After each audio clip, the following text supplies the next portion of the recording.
আমি কিন্তু হিন্দু না, মুসলমান না। আমি জন্মগ্রহণ করি মানুষ হিসাবে, তারপরে জাতিসত্তা হিসাবে। এরপরে 7 দিন পরে আমার মা বাবা মৌলভী সাহেব ডাহে, আমি মুসলমান হইলে আমার ছেলে হইলে আমার বাবার নামটা রেখে দিয়ে যান। ওই যে দিন থেকে আকিকা করলো, নাম রাখলো, সেই দিন থেকে আমি মুসলমানের ঘরে জন্মগ্রহণ করার কারণে মুসলমান হইলাম। আজকে আমাদের সমাজের নেতাগুলোর দিকে তাকান। নেতাগুলোর বাপ মা কত বড় আলেম বলেন তো? বর্তমান যুগের নেতা যারা, তাদের বাপ মারা কত বড় আলেম? দু একজন নাম বলতে পারবেন না? আপনাদের নেতা বলতেছে, এক নেতা ওদিন কথা শুনলাম, মুসলমানের ঘরের সন্তান, বলতেছে আমি মুসলিমও না, আমি হিন্দুও না। বুঝছেন? আপনাদের বিএনপির এক নেতা বলতেছে আমি মুসলিমও না, হিন্দুও না। এটা হচ্ছে বাংলার জমিনের মুসলমানের ঘরের সন্তান। সে বলতেছে আমি মুসলমানও না, হিন্দুও না। আরেক নেতা ওই বাউল যে আল্লাহকে নিয়ে টিটকারি করেছে, সে বাউলের পক্ষে গিয়ে দাঁড়িয়েছে। বুঝেন? এরা কাদের ঘরের সন্তান? হিন্দুর ঘরের সন্তান, খ্রিস্টান, ইহুদি, কাদের ঘরের সন্তান? এই মুসলমানের ঘরের সন্তান। এখন এর পিতা যদি ওই যে আল্লাহ সুবহানাহু ওয়া তাআলা যে বলেছেন না, তুমি কোনো জানি মহিলাকে বিয়ে করো না, কোনো মুশরিকাকে করো না, মুসলিম ছাড়া কোনো ওই যে ইউটি বিউটি কিউটি যেগুলো আছে এগুলোকে বিয়ে করো না, আল্লাহ যে নিষেধ করেছে না, যদি এটা মানতো তাহলে এইরকম কুলাঙ্গার জন্মায় না। এই জন্য যদি এখান থেকে আপনাকে মেসেজটা নিতে হবে, আপনি যদি চান আপনার ঘরে একটা মুসলিম সন্তান জন্মাক, আর একটা মুসলিম সন্তানের মান কি সেটা একবার শেষে বলবো। কেন আপনি আজকে আপনাকে এই যোগ্যতায় আসতে হবে যে আমি একজন মুসলিম মা, আমি একজন মুসলিম পিতা? কেন? কারণ আপনি মরার পরে আপনার এই সন্তান যেটা রেখে যাচ্ছেন, এই সন্তানের কারণে কিয়ামতের মাঠে আপনার মর্যাদা বৃদ্ধি পাবে। আবার এই সন্তান যে রেখে গেলেন, কি রেখে গেলেন, এটার কারণে আপনাকে ঠিকমতো দেওয়া হবে। বুঝেন? এই জন্য কি রেখে যাচ্ছেন এটা আপনি চিন্তা ভাবনা করে রেখে যায় যে আমি কি রেখে গেলাম দুনিয়াতে, ডেকে বোঝা না নেয়ামত রেখে গেলাম। আল্লাহর সামনে যে যাচ্ছেন আপনি কি রেখে যাচ্ছেন, এটা শুধু আপনি একটু মাথায় রাখেন। এই জন্য আপনাকে প্রথম মেসেজ হচ্ছে, দেখেন আপনাকে মুসলিম হতে হবে। কারণ মুসলিম হলেই একটা মুসলিম সন্তান আপনি উপহার দিতে পারবেন। কিন্তু আপনি নাস্তিক হলে একটা নাস্তিক সন্তান ছেড়ে যাবেন, একটা জানি হলে একটা জানি ছেলে বা মেয়ে আপনি রেখে যাচ্ছেন। এটা মোটেও কাম্য নয়।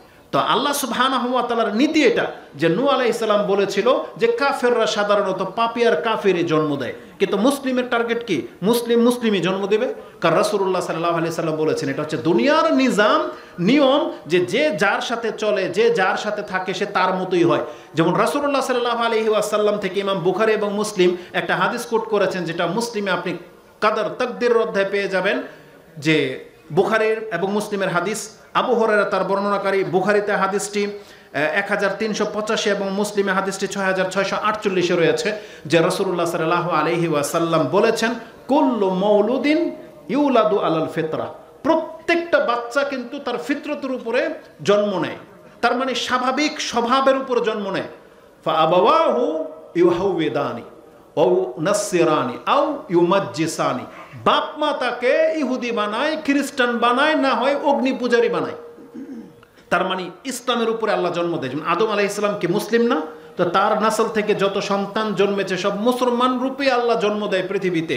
কিন্তু তার বাপ মা যেহেতু হিন্দু, এই জন্য ওই বাচ্চাটাকে কিন্তু হিন্দু বানায়, বড় হলেও হিন্দুর পরিচয় হয়। আর এই বাচ্চাটা যদি কোনো খ্রিস্টানের ঘরে জন্মায়, তখন ওই মা কিন্তু ওকে খ্রিস্টান বানায়। এই মাটা যদি ইহুদি হয়, এই মাটা কিন্তু ওকে ইহুদি বানাবে ওর সন্তানটাকে। এটা হচ্ছে নিয়ম। তাহলে আপনি যদি মুসলিম মহিলা হয়ে থাকেন, তাহলে আপনি আপনার সন্তানকে কি বানাবেন? মুসলিম বানাবেন। আর আপনি যদি মুসলিম না হন, তাহলে আপনার কাছে কিভাবে একটা মুসলিম সন্তান আশা করা যেতে পারে? তা রাসূল বলেছেন ফা আবাওয়াইহু ইউহাউইদানি, বাপ মা মানুষকে ইহুদি বানায়, ইহুদির বাচ্চাগুলো ইহুদি হচ্ছে, খ্রিস্টানের বাচ্চা খ্রিস্টান হচ্ছে। তাহলে আমি আর আপনি যেহেতু মুসলিম, তাহলে আমাদের বাচ্চাগুলোকে আমরা মুসলিম বানাই না কেন? আমাদের উচিত আমাদের বাচ্চাদেরকে মুসলিম বানানো। কিন্তু দুর্ভাগ্যবশত আমাদের মুসলমানের ঘরের সন্তানগুলো খুব কম মুসলিম হয়, অধিকাংশদেরকে শয়তান নিয়ে নিচ্ছে। ওরা ইহুদি খ্রিস্টান তো হয় না, কিন্তু ইহুদি খ্রিস্টানদের কোনো কাজ করতে তারা বাকি রাখে না, অথচ শুধু মুখে বলে আমি মুসলিম না, এমনটা হওয়ার উচিত নয়। এই জন্য রাসূলুল্লাহ সাল্লাল্লাহু আলাইহি সাল্লাম কি বলেছেন, অনেক সময় বাপ মা চায় যে আমার ছেলেটা নামাজি হোক, কিন্তু হয় না। কেন হয় না? এটার মূল কারণ হচ্ছে সমাজ, পরিবেশ। কারণ রাসূলুল্লাহ সাল্লাল্লাহু আলাইহি সাল্লাম থেকে একটা হাদিস এটাও রয়েছে যেটা আবু দাউদ এবং তিরমিজিতে রয়েছে। রাসূলুল্লাহ সাল্লাল্লাহু আলাইহি সাল্লাম বলেছেন, আর রাজুলু আলা দীনি খালিলিহি, ব্যক্তি সাধারণত তার বন্ধুর দিন গ্রহণ করে। তার অন্তরঙ্গ বন্ধু যার সাথে ঘটে সে দেখবেন তার দিন মানে তার নেচার গ্রহণ করেছে।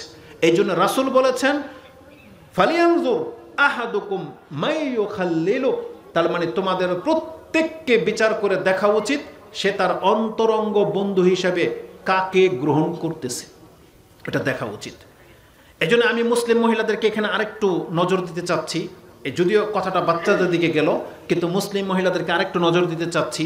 কেন আপনি বিয়ের ক্ষেত্রে পুরুষ মানে মুসলিম পুরুষকে প্রাধান্য দিবেন কেন?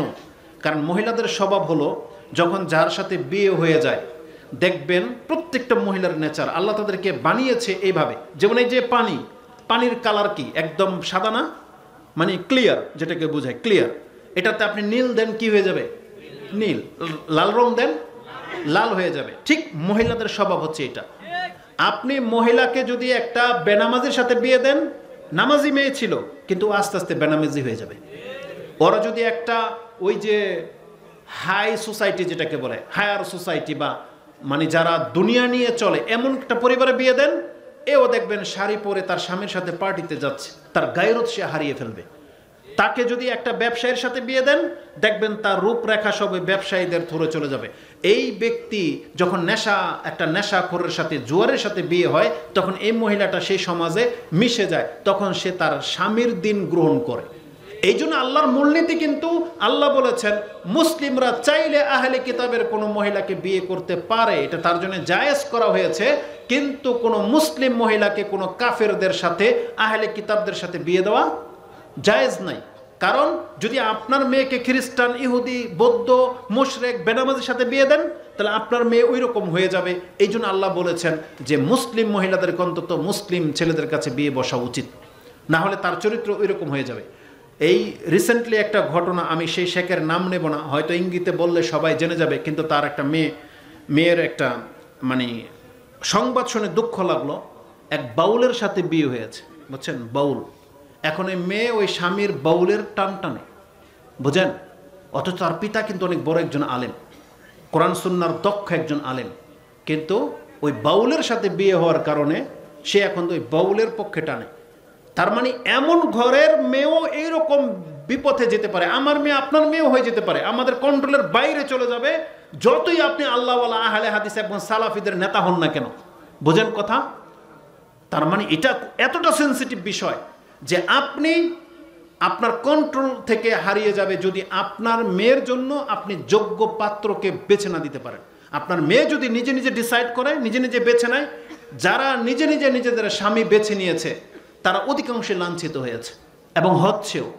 এই জন্য আপনার মেয়েদেরকে বলতেছি না যে সে নিজে স্বামী চুজ করে নেবে, বরং সে তার বাপ মাকে বলবে আমাকে যেন কোনো নামাজি ছেলে ছাড়া বিয়ে দেওয়া না হয়, আমাকে যেন কোনো ব্যাংকার, কোনো এনজিওর, কোনো সুদখোরের সাথে বিয়ে দেওয়া না হয়।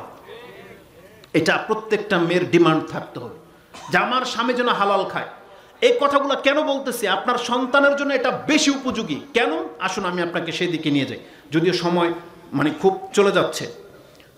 একজন মানুষ যদি সৎ হয়, যেটা আমাদের মহিলাদেরকে বলতেছি না, আমাদের মহিলাগুলো যদি সৎ হয়, এমন একটা পয়েন্ট আমি এখানে আপনাকে এখন বলবো, এটা কান খাড়া করে শুনবেন।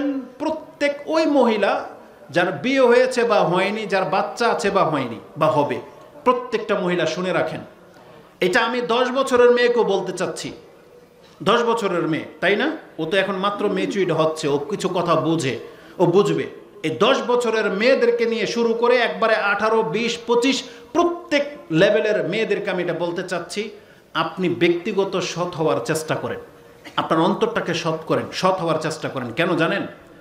আপনার একটা রেহেম আছে যেখানে বাচ্চা জন্ম নিতে পারে। পুরুষদেরকে রেহেম আছে? বলেন, পুরুষদের কোনো রেহেম নাই। রেহেম কাদের আছে? মহিলাদের আছে। রেহেম কি শুধু মায়ের আছে নাকি মহিলাদের আছে? এটা বুঝেন। আপনারা কি আমার কথা বোঝেন?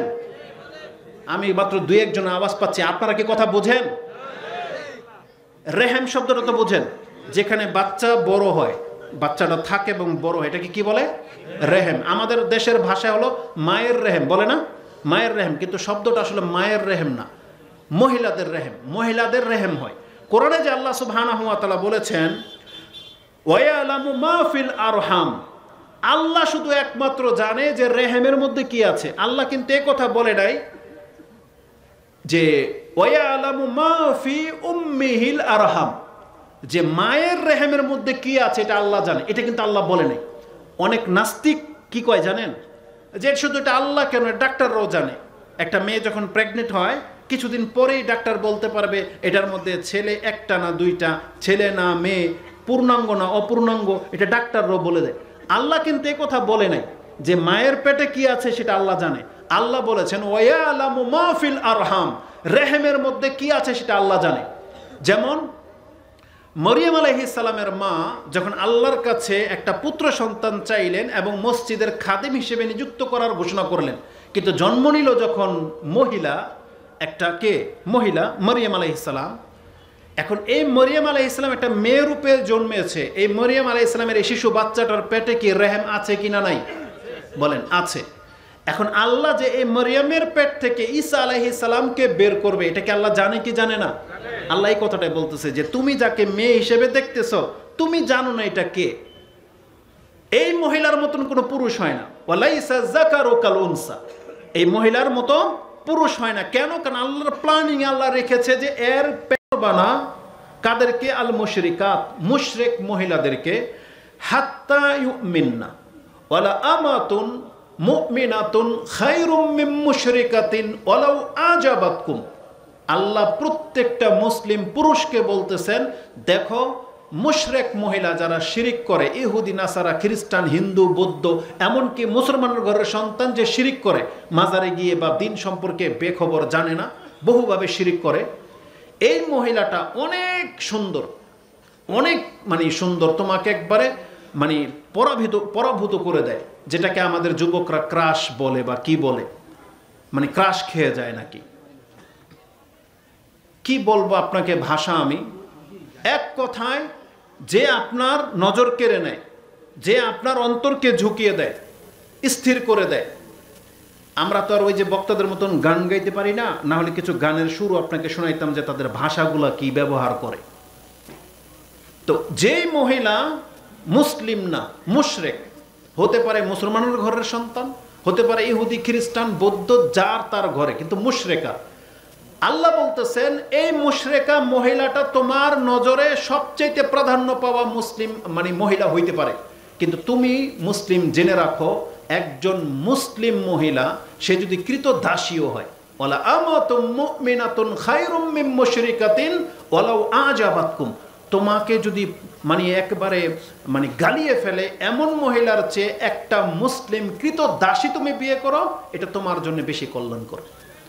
তার একটা মুসলিম মহিলাকে আল্লাহ এইভাবে আপনার কাছে পেশ করেছেন যে সে যদি দাসীও হয় কিন্তু তার পরিচয় যেহেতু মুসলিম, তুমি তাকে প্রাধান্য দাও, তাকে বিয়ে করো। কেন? এর রিজনটা আজকের আলোচনা, পুরোটাই আজকের আলোচনার পেছনে আসবে। জাস্ট আমি আপনাকে প্রথমে তার মর্যাদাটাকে তুলে ধরতে চাচ্ছি। এই এতটুকু কথাও যথেষ্ট না, এটা আমার মূল ফোকাস না, মূল ফোকাস একটু পরে আসতেছে। তাহলে আমি এই আয়াতের প্রথম টুকরাতে পেলাম যে একজন মুসলিম মহিলাকে আল্লাহ একজন মুসলিম পুরুষের কাছে এইভাবে পেশ করতেছেন যে এই মহিলাটা মুসলিম যেহেতু, এই যদি কৃত দাসীও হয় তাও তুমি গ্রহণ করো। কার থেকে ভালো? ওই মুশরিকা মহিলাদের চাইতে ভালো, তোমার জন্য কল্যাণ হবে। তার একটা মুসলিম মহিলার মান এমন। তাহলে আমাদের মহিলারা যদি বুঝতো যে আল্লাহ তাকে এইভাবে সম্মানিত করেছেন, তাহলে সে অবশ্যই আল্লাহর কৃতজ্ঞ বাঁদী হিসেবে নিজেকে পরিচয় দেওয়ার চেষ্টা করত বা ওই রকম হওয়ার চেষ্টা করত, কিন্তু তারা এই জ্ঞানগুলো রাখে না। দ্বিতীয় পয়েন্ট যেটা আমি এই আয়াত থেকে দেখাবো সেটা কি জানেন? আমাদের সমাজে সাধারণত মানুষ এই প্রথম অংশটা নিয়েছে, ছেলেদেরকে বলে খবরদার এমন এমন মেয়ে বিয়ে করবি না, বলা হয় মেয়ে দেখতে গেলে এই এই গুণ দেখে বিয়ে করবি, এবং ছেলে পক্ষ মেয়ের পারলে মাথা থেকে পা পর্যন্ত খুলে চেক করে। ছেলের বাবা, ছেলের মা, ছেলের খালা, বোন যারা যায়, মহিলারা নিজের ছেলের জন্য যখন পাত্রী দেখতে যায়, বউ খুঁজতে যায়, তখন পারলে মহিলার কাপড় খুলে চেক করবে।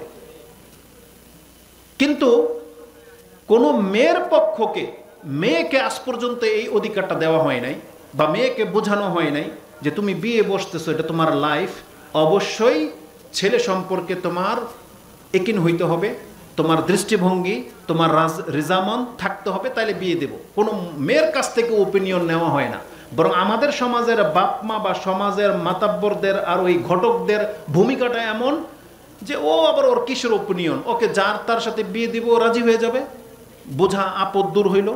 ভাইদের টেন্ডেন্সি এটা। অথচ বাপ ভাইয়ের দায়িত্ব হলো যার কাছে আপনি আপনার মেয়েটাকে বিয়ে দিবেন সেই ছেলের বায়োডাটা আপনার আগা থেকে মাথার বংশ পর্যন্ত খোঁজ নেওয়া। এটা প্রত্যেকটা পিতা এবং ভাইয়ের দায়িত্ব ছিল, যেটা আপনারা করেন না। আপনারা মনে করেন দৌড় ওকে বিয়ে দিতে পারলেই তো সারলাম, এটা হচ্ছে পুরুষদের চরিত্র। না, এটা হইতে পারে না। আল্লাহ তাকে সে সম্মান দিয়েছেন কোথায় জানেন? যেমনি আল্লাহ একজন পুরুষকে বলেছেন তুমি মুসলিম মহিলা দেখে বিয়ে করো, ঠিক আল্লাহ একজন মুসলিম মহিলাকে কতটা সম্মান প্রাধান্য দিচ্ছেন দেখেন। আল্লাহ তার পরের অংশে মুসলিম মহিলাকে বলতেছেন ওয়ালা তুনকিহু, তুমি কিন্তু বিয়ে বসবা না, ওয়ালা তুনকিহুল মুশরিকিনা হাত্তা ইউমিনু ওয়ালা আবদুম মুমিনুন খায়রুম মিন মুশরিকিন ওয়ালাউ আজাবাকুম। একজন পুরুষ যদি মুসলিম হয়, কৃতদাসও যদি হয়, তাহলে তোমার কাছে ওই নায়ক গায়কের চাইতে, মুশরিক পুরুষের চাইতে, হ্যান্ডসাম পয়সাওয়ালা পুরুষের চাইতে একটা দিনমজুর মুসলিম পুরুষ তোমার জন্য অনেক বেশি শ্রেয়।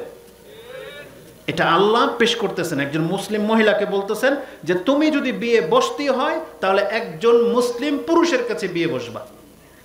তার মানে ইসলাম তাকে এতটা অধিকার দিয়েছে যে সে তার ওপিনিয়ন বা তার ইচ্ছাটা পেশ করতে পারে। বাপমা তার জন্য পাত্র নিয়ে আসছে, মহিলা কথা বলতে পারে যে আমি কোনো বেনামাজির ছেলের কাছে বিয়ে বসবো না, একবার ডাইরেক্ট বলতে পারে। মেয়ে কথা বলবে আমি কোনো সিগারেট খোর, কোনো নেশাখোরের কাছে বিয়ে বসবো না, বলতে পারে না? এটা তার অধিকার, মেয়ের জন্য এটা দায়িত্ব। এরা এতটা নোংরা মহিলা যে সে তার দেহটাকে বা যার সাথে সে সংসার করবে এই লোকটা নেশাখোর না জুয়াখোর, এটা কি বেনামাজি না নোংরা, তার জানার কোনো ইচ্ছাই নেই। কেন? তার বাপ মা তাকে যার তার সাথে দিয়ে দিবার সে বিয়ে বসে যাবে। এতটা হালকা পাতলা কেন সে? এতটা কেন নিচে নামিয়ে ফেলেছেন আপনার মেয়েদেরকে? অথচ যেখানে আল্লাহ একটা পুরুষকে বলতেছেন মুসলিম নারী ছাড়া বিয়ে করবা না, ঠিক একজন মুসলিম নারীকে আল্লাহ বলতেছেন একটা মুসলিম পুরুষ ছাড়া তুমি বিয়ে বসবা না। এটা কত বড় ব্যাপার আপনি বলেন তো দেখি। তাহলে এই কথাটা আমি আজকে কেন বললাম? এই যে সন্তান প্রতিপালনের ক্ষেত্রে এটা হচ্ছে শুরুয়াত, মানে এটাই হচ্ছে সূত্রপাত। কারণ আপনি বিয়ের মাধ্যমে না সন্তানের বাপমা হবেন, তাই না? তাহলে আপনি এমন একটা পুরুষের নসল থেকে আপনার পেটে বাচ্চা নিতে চাচ্ছেন কেন যেটা নেশাখোর, যে বেনামাজি, যে একটা বেনামাজি আপনাকে টাচ করবে, আপনার পেটে সে বাচ্চা দেবে, আপনি এটা মুসলিম মহিলা হিসেবে এটা আপনি মেনে নিলেন কিভাবে? কিভাবে মেনে নিলেন যে আমি একটা বেনামাজির সাথে সংসার করব, ও আমাকে টাচ করবে, ওর মুখ থেকে সিগারেটের দুর্গন্ধ আসে, আর বাকি ওই গাঁজা টাজার কথা তো বললামই না। একটা রুচিশীল মহিলা কোনোদিন এটা করতে পারে না, তাকে অবশ্যই সতর্ক সাবধান হতে হবে। এখন যারা বলবেন যে তাহলে হুজুর আমাদের তো বিয়ে হয়ে গেছে, কয়েক বছর হয়ে গেছে, জামাই তো এখনো সিগারেট খায়, তো এখন কি করব? বুঝছেন না? ওইটার ফটো আজকে আমার কাছ থেকে নিয়েন না, ওইটা আপনারা ডিসকাস করেন। কিন্তু যাদের বিয়ে এখনো হয় নাই সেই মহিলাদেরকে আমি বলতে চাচ্ছি আপনি কোরআনের দিকে ফিরে আসেন। আল্লাহ আপনাকে এতটা সম্মানিত করেছেন যে আপনি জেনে শুনে কোনো বেনামাজি, কোনো মুশরিক, কোনো নেশাখোর, কোনো জুয়ারির কাছে বিয়ে বসবেন না, এটা আপনি টার্গেট নিয়ে নেন। এটার জন্য সংগ্রাম করতে হলে সংগ্রাম করবেন, কি রাস্তায় নেমে? না, রাস্তায় নেমে না। মানে আপনি আপনার গার্জিয়ানের মতো থেকে যাকে পারেন কনভিন্স করেন, তাকে বোঝানোর চেষ্টা করেন যে আমার বিয়ে যেন কোনো বেনামাজি ছেলের সাথে দেওয়া না হয়। যেমন একটা মুশরিক পোলার কাছে যেন বিয়ে দেওয়া না হয়, একটা দেওয়ানবাগি আটরশি মাইজবান্ডারের মুরিদ এমন কোনো ছেলের কাছে আমাকে বিয়ে দিবেন না, তেমনি আমাকে কোনো বেনামাজির কাছেও বিয়ে দিবেন না। এটা একটা মহিলার ওপিনিয়ন থাকতে হবে। আর আপনাদেরকেও মুসলিম পুরুষ হইতে হবে মুসলিম মেয়েদেরকে বিয়ে করার জন্য। যেহেতু আপনারা যদি ভাববেন না, আজকে পুরুষরা তো খুব চালাক, মনে করে যে আমি বেনামাজি হইলেই কি, আমি জেনা করলেই কি, আর আমি মুশরিক হইলেই কি, আল্লাহ তো আমাকে একেবারে সতী সাধ্যী নারী মিলেই দিবে। এটা পুরুষরা মনে করেন। আপনার জন্য একটু পরে সে আয়াতটা আসবে। আল্লাহ সুবহানাহু ওয়া তাআলা কার জন্য কাকে সিলেক্ট করে রেখেছেন আল্লাহ এটা বলেছেন। এই যে প্রথম আয়াত আমি আপনাকে বাকারা থেকে শোনালাম যে আল্লাহ মুসলিম পুরুষদেরকে বলেছেন মুসলিম নারী ছাড়া বিয়ে করবা না, আর মুসলিম নারীদেরকে বলেছেন তোমরা মুসলিম পুরুষ ছাড়া কারো কাছে বিয়ে বসবা না। এটা যে আল্লাহ বললেন, তার পরের আয়াত আল্লাহ কি বলেছেন জানেন? এটা প্রত্যেকের জন্য আমি হারাম ঘোষণা করলাম।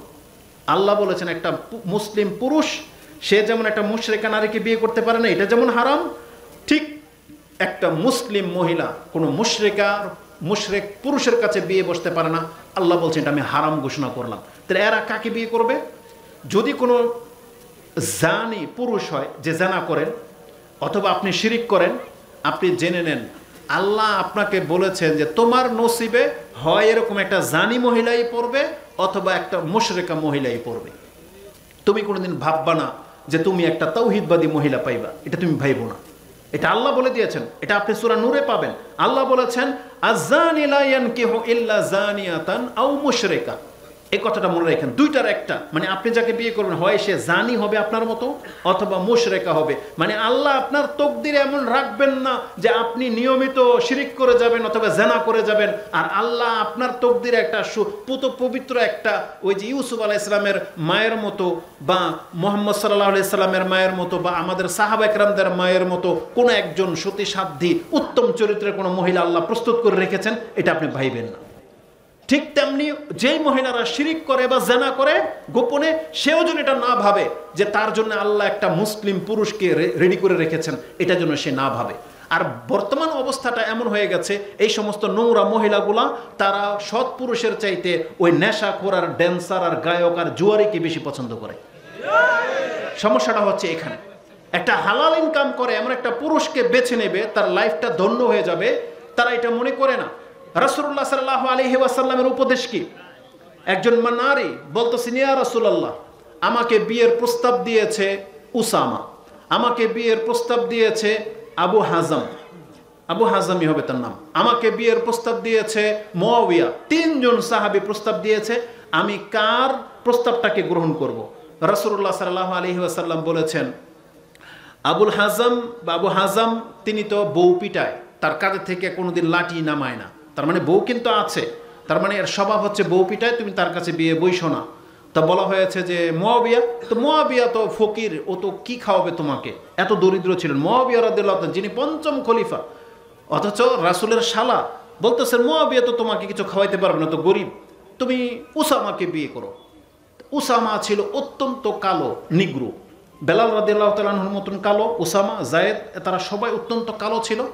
এই মুসলিম মহিলা বলতেছে যে আমার প্রথমে রুচি হইল না, কারণ এত কালো পুরুষ, রুচি হইল না, কিন্তু রাসূল যেহেতু বলেছে আমি মেনেই নিলাম।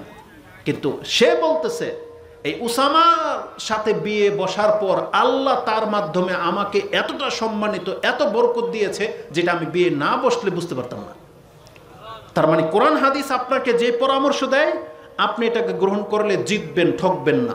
কিন্তু আপনি নিজে যদি চুজ করে নেন যে আমি কোরআন হাদিসের এই নীতিমালা নিলাম না, আমি আমার পছন্দ যাকে হবে আমি তাকে বিয়ে করবো, হোক সে খারাপ ড্যান্সার বা গায়ক না নায়ক, টিকটকার। আজকে আমাদের কাছে টিকটকার পুরুষ, টিকটকার মহিলা পছন্দ, তাই না? তাহলে এই যে যারা এই টাইপের, আপনি এটা মনে রাখেন, যেহেতু আলোচনাটা হচ্ছে সন্তান কেন্দ্রিক, তাহলে যারা একটা টিকটকার মেয়েকে বিয়ে করবেন আপনার গর্বে, তার গর্বে যখন আপনার বাচ্চাটা থাকবে তখন কিন্তু টিকটক করতে করতেই বেরোবে, বুঝছেন? আপনি ওর কাছ থেকে কোরআন হাফেজে কোরআন আশা করেন না। তো যাই হোক, আমরা ওইদিকে যাব না। আজকে যেহেতু একটা মেজাজপূর্ণ একটা বিষয় আমি আপনার কাছে দিতে চাচ্ছি, এটা আমাদেরকে খুব, এটা রসিকতার বিষয় না, কিন্তু এটা খুবই সেন্সিটিভ একটা ব্যাপার, যেটা আমাদের বাপ মারা হয়তো এই প্ল্যানিং করে নাই বা আমাদেরকে হয়তো এইভাবে বুঝাইতে পারে নাই, একটা মিস্টেক হয়ে গেছে। তবে আল্লাহ চাইলে, সামর্থ্য থাকলে আপনি আরেকটা করেন, কোনো বাধা নাই ইসলামে, কিন্তু ইনসাফপূর্ণ হইতে হবে। আপনাকে সৎ সন্তান জন্ম দিতে হবে, এটা প্রত্যেকের টার্গেট থাকতে হবে যে আমার সৎ সন্তান দরকার, কারণ এটার বেনিফিট অনেক, একটু পরে সেই কথাগুলো আসবে। তাহলে আমি প্রথমে আপনার কাছে দুইটা আয়াত পেশ করেছি বাকারা এবং সূরা নূর থেকে, যে আল্লাহ সুবহানাহু ওয়া তাআলা বলেছেন যে জানি মহিলাদেরকে সাধারণত কোনো মুশরিক পুরুষ অথবা কোনো জানি পুরুষই বিয়ে করে। তাহলে আজকে যেহেতু আলোচনাটা একটা মহিয়সী নারীকে নিয়ে, যে সে তার সন্তানের জন্য কেমন ভূমিকা পালন করবে, তাহলে আমাদের প্রথম মেসেজ থাকবে আজকে, আপনি প্রথমে মুসলিম হন। একজন মাকে প্রথম মুসলিম হতে হবে, একজন বাবাকে প্রথম মুসলিম হতে হবে, আপনাকে জেনা থেকে মুক্ত একটা পুরুষ হইতে হবে, মাকেও জেনা থেকে মুক্ত একটা পুরুষ হইতে হবে। এই গুণটা থাকতে হবে। এই গুণ থাকলে আপনি কি প্রাপ্ত হইতে পারেন একটু পরেই সে কথাগুলো আসবে। রাসূলুল্লাহ সাল্লাল্লাহু আলাইহি ওয়াসাল্লামকে আল্লাহ জানিয়েছেন এই যে মুসলিম পুরুষ আর মুসলিম নারী এরা একে অপরের জন্য বন্ধু স্বরূপ। আল্লাহ বলেছেন কোরআনে, সূরা নূরে আপনি পেয়ে যাবেন, সূরা তাওবার মধ্যে আছে। আল্লাহ সুবহানাহু ওয়া তাআলা বলেছেন আল মুমিনুনা ওয়াল মুমিনাতু বাদুহুম আউলিয়াউ বাদ, যেটা আপনি ৭১ নম্বর আয়াতে পেয়ে যাবেন। আর ৬৮ নম্বর আয়াতে আল্লাহ বলেছেন মুনাফিকরা হচ্ছে একে অপরের বন্ধু আর মুমিনরা হচ্ছে একে অপরের বন্ধু। তার মানে আপনি যদি মুসলিম মহিলা হয়ে থাকেন তাহলে আপনি একটা মুসলিম পুরুষের কাছে বিয়ে যখন বসবেন, তাহলে আল্লাহ বলেছেন মুমিন পুরুষ মুমিন মহিলা যদি সংসার করে তাহলে বাদুহুম আউলিয়াউ বাদ, তারা একে অপরের বন্ধু হবে। কোন ক্ষেত্রে? তারা দুইজনেই সালাত কায়েম করবে, দুইজনেই যাকাত দেবে, দুইজনেই রাতে উঠে কিয়াম করবে, দুইজনেই আল্লাহ এবং তার রাসূলের ইতাআত করবে। সেই আয়াতগুলোর মধ্যে সেটা আছে। স্বামী যদি কোনো কারণে ভুল করতে থাকে স্ত্রী তাকে বাধা দেবে এবং সে তাকে হক পথে আনার দায়িত্ব নেবে। ঠিক স্ত্রীও যদি বেনামাজি হয়, বেপরদায় যেতে চায়, স্বামী তাকে পর্দা এবং নামাজে নিয়ে আসবে। এটা হচ্ছে মুসলিম পুরুষ মুসলিম নারীর কাজ। এটা আমাদের শুরুয়াত, এটা প্রথম। কিন্তু আপনি যদি মুনাফিক হন, আপনার স্ত্রী যদি মুনাফিক হয়, তাহলে আপনি যদি সুদের কাজে লেগে থাকেন আপনার স্ত্রী আপনাকে বাধা দেবে না, কারণ তার দরকার গহনা, তার দরকার আরাম আয়েশ। আর আপনি কোত্থেকে কামাই নিয়ে আসলেন এটা সে দেখবে না, সে দেখবে আমি ভালো আছি কিনা। এটা কারা দেখবে? মুনাফিক মহিলা দেখবে। কিন্তু মুসলিম মহিলা হলে সে কোনোদিন কোনো স্বামীর হারাম টাকাকে অ্যাকসেপ্ট করবে না। এই জন্য আল্লাহ সুবহানাহু ওয়া তাআলা বলেছেন আপনাকে মুসলিম মহিলা বিয়ে করতে হবে। আর মুসলিম মহিলাকে বলা হয়েছে তুমি মুসলিম পুরুষের কাছে বিয়ে বসবে। এটা হচ্ছে তোমার জীবনের শুরুয়াত, এটা হচ্ছে ভূমিকা, এখন সূচনা। এই দুইজনের মাধ্যমে কিন্তু এখন সন্তানের ব্যাপারটা আসবে। তাহলে সন্তানকে যদি মা হিসাবে আপনি উপকার করতেই চান, তাহলে প্রথম ক্যাটাগরি হচ্ছে আপনাকে একটা মুসলিম মহিলা হতে হবে। মুসলিম মহিলা ছাড়া আপনি মুসলিম সন্তান জন্ম দিতে পারবেন না। কারণ রাসূলুল্লাহ সাল্লাল্লাহু আলাইহি ওয়াসাল্লাম আমাদেরকে যেটা জানিয়েছেন, আপনি আপনার ঘরে একটা সন্তান জন্মাবে, এখন আপনার কাছে এটা লালিত পালিত হবে। বলেন তো দেখি, আপনার ঘরের যে সন্তানটা লালিত পালিত হবে আপনি ফিউচার বলতে পারেন কি হইতে পারে, ও কি হইতে পারে? এটার উত্তরটা হবে আপনি যেমন আপনার সন্তান হবে তেমন। যেমন আমরা দেখেছি যারা ডাক্তার ইসলামিক মাইন্ড না, সাধারণ মাইন্ড নিয়ে বিচার করেন, যারা ডাক্তার দেখবেন তার ছেলেকে ডাক্তার বানানোর জন্যই কিন্তু প্ল্যান করে পড়ালেখা করায়। ইঞ্জিনিয়ারের ছেলেকে ইঞ্জিনিয়ার বানানোর জন্য প্ল্যান করায়। প্রক্ষান্তের একজন আলেম তিনি কি প্ল্যান করায়? তার ছেলেকে আলেমই বানাবে, হোক বা না হোক এটা পরের সাবজেক্ট, কিন্তু চিন্তাতে কি থাকে? আলেম হওয়ার চিন্তা থাকে। একজন মা যদি ধার্মিক হয় তার চিন্তা থাকে আমার সন্তানকে আমি হাফেজে কোরআন বানাবো, চিন্তা থাকে না? কিন্তু ওই যে টিকটকার বা নায়ক গায়ক বা যারা ওই টাইপের, তারা তাদের সন্তানকে কি বানাবে? যে আমি ওকে ইন ফিউচার, মানে তার ফিউচারটাকে আমি খুব হাই করতে চাই। কি করতে চাই? আমার ছেলে পাইলট হবে, আমার ছেলে অমুক হবে, তমুক হবে, বলে কিনা স্টার হবে। তারা এটাকে চিন্তা করে। তাহলে যার চিন্তা যেমন তার সন্তান ওটাই হবে, এটাই বাস্তবতা। কিন্তু ব্যতিক্রম ঘটে। আলেমের ছেলেও জালেম হয়, আবার জালেমের ছেলেও আলেম হয়, এটা ব্যতিক্রম। এটা হচ্ছে কারো কারো সাথে ঘটে, ওটা হচ্ছে আল্লাহ সুবহানাহু ওয়া তাআলার নিয়মের একটা খেলাফ। মানে আল্লাহ এক্সেপশনাল কিছু দেখাতে চান আপনাকে, যে আল্লাহ যাকে চায় তাকে হেদায়েত করতে পারেন। সে পুতুল পূজারের ঘরেও ইব্রাহিম জন্ম নিতে পারে, আবার নূহ আলাইহিস সালামের ঘরে কাফেরও জন্ম নিতে পারে। এটা আল্লাহ একটা এক্সাম্পল দেখিয়েছেন। কিন্তু মূলনীতি কি? মূলনীতি হলো মুসলিমের ঘরে মুসলিম জন্মাবে, কাফেরের ঘরে কাফের জন্মাবে, এটা হচ্ছে একটা মূলনীতি। তা আল্লাহ সুবহানাহু ওয়া তাআলা আমাদেরকে সেটা জানিয়েছেন। আপনি যদি মুসলিম হন, মুসলিম মহিলা যদি বিয়ে করেন, বা আপনি যদি মুসলিম হন মুসলিম পুরুষকে যদি বিয়ে করেন, তাহলে আপনার আমার মাধ্যমে কি জন্মাবে? মুসলিম সন্তান জন্মাবে। আর যদি আপনি পাপী হন, আপনি কাফের মুশরিকা মুনাফিক হন, তাহলে আপনার ঘর থেকে কাফেরই জন্মাবে। এটার একটা উদাহরণ আপনি নিয়ে নিতে পারেন। নূহ আলাইহিস সালাম তিনি তার দোয়াতে বলেছিলেন রব্বি লা তাযার আলাল আরদি মিনাল কাফিরিনা দাইয়ারা, আল্লাহ আপনি এই জমিনে একটা কাফেরকেও ছেড়ে দিয়েন না। ইনতাযারহুম ইউদিল্লু ইবাদাক, আপনি যদি কাফেরদেরকে ছেড়ে দেন তাহলে এই কাফেররা আপনার বান্দাদেরকে গোমরা করবে, ওয়ালা ইয়ালিদু ইল্লা ফাজিরান কাফারা।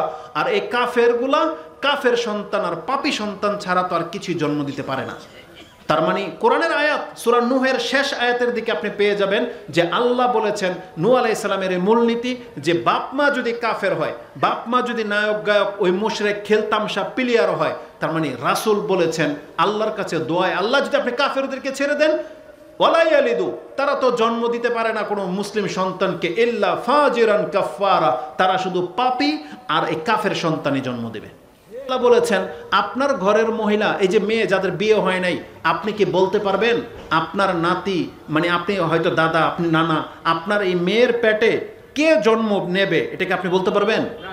ওর তো বিয়ে হয়নি, আপনি বলবেন কি? কোনোদিন আশা ভরসা রাখেন না? রাখেন না। কিন্তু আপনাকে এখন থেকে আশা ভরসা রাখতে হবে। এখন থেকে আপনি আলেম হইতে পারেন নাই, দুঃখ নাই। আপনার ছেলে আলেম হইতে পারে নাই, সমস্যা নাই। কিন্তু আপনার মেয়ে আলেমা হইতে পারে নাই, তাতেও দুঃখ নাই। আপনি এটা তো আশা রাখতে পারেন যে আল্লাহ চাইলে ওর গর্ভ থেকে যে সন্তানগুলো হবে আমি তাদেরকে আলেম বানাবো। আপনি নিয়ত করতে পারেন না? তাহলে এর জন্য কি করতে হবে? আপনার এই মেয়েটাকে ব্যক্তিগতভাবে সৎ হইতে হবে। কি হইতে হবে? ব্যক্তিগতভাবে সৎ হইতে হবে। কেন জানেন? আমি যতটা ঘাঁটলাম, যেহেতু বলা হয়েছে মহিষী নারীদের ইতিহাস থেকে কিছু বলেন, আমি যতটা জেনেছি, বলেন তো দেখি, প্রত্যেকটা নবী রাসূল তারা মানুষ ছিলেন না ফেরেশতা? মানুষ। তার মানে যেহেতু মানুষ, তারা কোনো না কোনো নারীর গর্ভে জন্ম নিয়েছেন, জন্ম নেয় নাই? প্রত্যেকটা নবী এবং রাসূল তারা যাদের ঘরে জন্ম নিয়েছেন তারা কি সাধারণ নারী ছিল নাকি তারাও আল্লাহর পক্ষ থেকে ওহীপ্রাপ্ত নারী? সাধারণ নারী। তারা সবাই সাধারণ নারী ছিল। কিন্তু এই সাধারণ নারীগুলা সেই যুগের এত উত্তম চরিত্রের নারী ছিল যে আল্লাহ তাদেরকে চুজ করে বেছে বেছে তাদের ঘরে ইব্রাহিম, তাদের ঘরে মূসা, তাদের ঘরে ঈসা, তাদের ঘরে মুহাম্মদ সাল্লাল্লাহু আলাইহি সাল্লামের মতন ব্যক্তি জন্ম দিয়েছেন, তাই না? আল্লাহ যে তাদেরকে সৃষ্টি করেছেন, কিন্তু জন্মটা কি সাধারণ মহিলার ঘরে হয় নাই? কিন্তু জেনে নেন, যেই সাধারণ মহিলার গুরু হয়েছে তারা আপনাদের মতোই মহিলা, কিন্তু তাদের চরিত্র এত উচ্চ ছিল। আমি চাচ্ছি যে আমাদের মহিলারও এরকম উচ্চ চরিত্রের হন, তাহলে আশা করা যায়। রাসূল বলেছে না, যদি এখন রাসূলের জন্ম নেবে না, রাসূলের জন্ম হবে না পৃথিবীতে, কিন্তু রাসূল এ কথা তো বলেছে যে প্রত্যেক 100 বছরে একজন করে মুজাদ্দিদ আল্লাহ তৈরি করবে, ইউজাদ্দিদ লাহু দীনাহু, যারা তাদের দিনকে তাজা করবে। এই হাদিস যখন আপনি শুনে থাকবেন, তাহলে আপনি মহিলা মানুষ, আপনি কেন এই আকাঙ্ক্ষা আল্লাহর কাছে রাখেন না যে আল্লাহ, তার মানে আমি নিজেকে ওইভাবে প্রস্তুত করতে চাচ্ছি যাতে করে এই যুগের শ্রেষ্ঠ আলেম আমার ঘরে জন্মেবে? একটা মহিলা এটা প্রত্যাশা কেন করে না?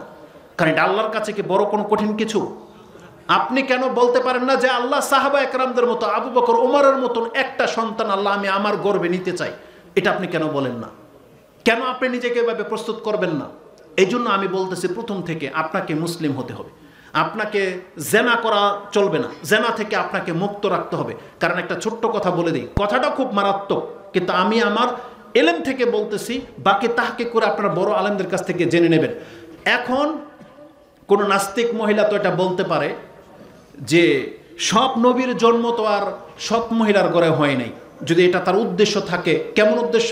যেমন প্রায় নবীদের মাগুলা মুশরিকা ছিল, যেমন কাফের ছিল, ইসলাম গ্রহণ করে নাই। যেমন ইব্রাহিম আলাইহিস সালামের পিতামাতা, আমাদের রাসূলুল্লাহ সাল্লাল্লাহু আলাইহি ওয়াসাল্লামের পিতামাতা পুতুল পূজারী ছিল। তাদের হুকুম আপনারা তো ভালো করেই জানেন, আমরা ওইটা নিয়ে তর্ক করতে রাজি না।